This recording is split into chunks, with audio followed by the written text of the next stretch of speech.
Далеко на Урале жила довольно игривая и неугомонная собачка по имени Боня.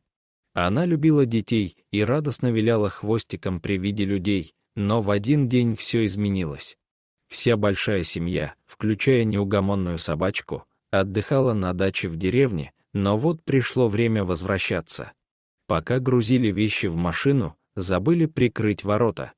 В этот момент от сильного порыва ветра калитка забора резко хлопнула, и от испуга Боня куда-то рванула.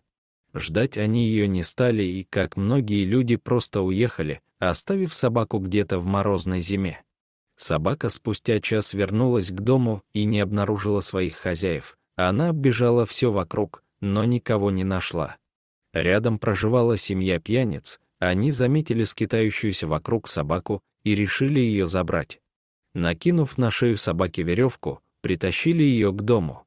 Там ее посадили на короткую цепь, без будки и без какой-либо подстилки. Собака рычала и кидалась только при одном их движении. Ее лай мешал им философствовать, и в Боню летело все, что было под рукой.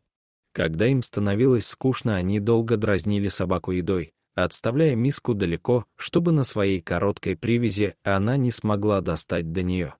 Первое время она пыталась вырваться изо всех сил, но звенья цепи больно врезались в шею, и она смирилась. В один из таких мучительных дней хозяин решил отработать на ней броски дротиков, он много мазал, но и попадал. Бонье было очень больно, только стоило ему подойти их собирать, как собака кинулась на мужика, вцепилась острыми зубами в руку.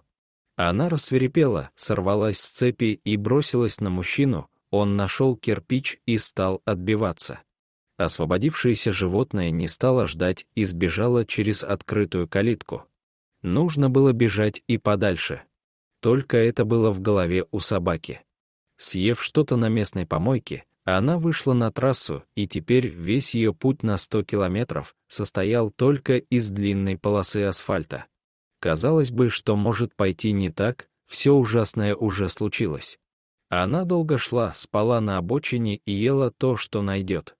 Она не понимала, почему ее бросили, почему делали так больно и что будет дальше. Примерно на половине пути, спустя несколько дней странствий, голодная и холодная собака тихо волочилась по трассе.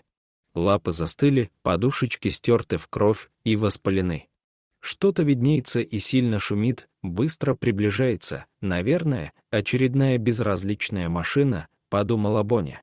Вдруг неожиданно яркий свет фар врезается в глаза, несется фура и слегка заезжает на обочину, собака не успевает опомниться, как машина сносит животное с пути.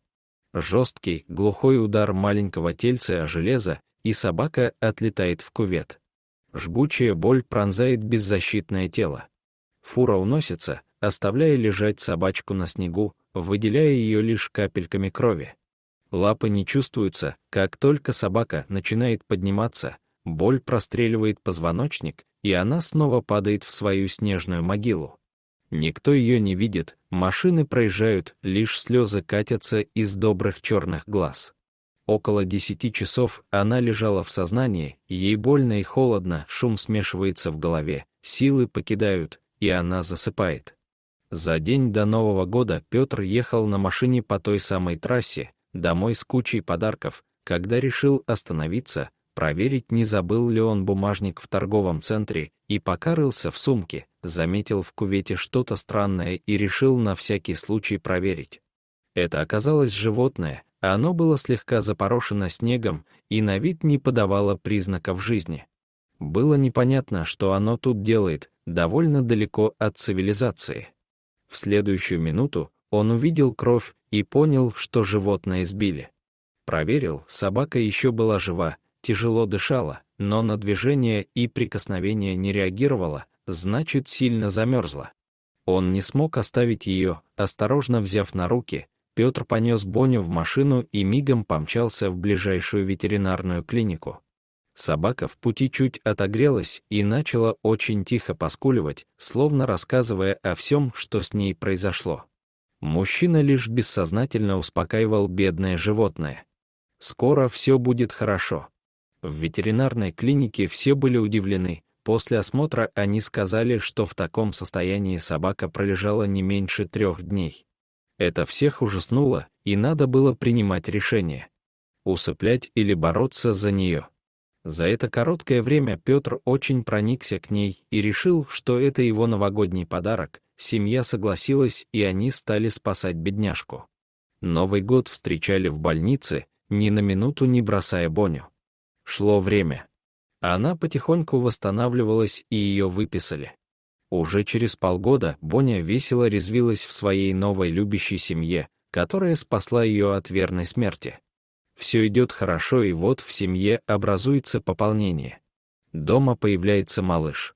Собака, как вторая мама, всегда находится рядом и норовит везде залезть и помочь. Тихой, лунной ночью весь дом сладко спал, малыш был в отдельной комнате. Вдруг собака что-то почувствовала и проснулась.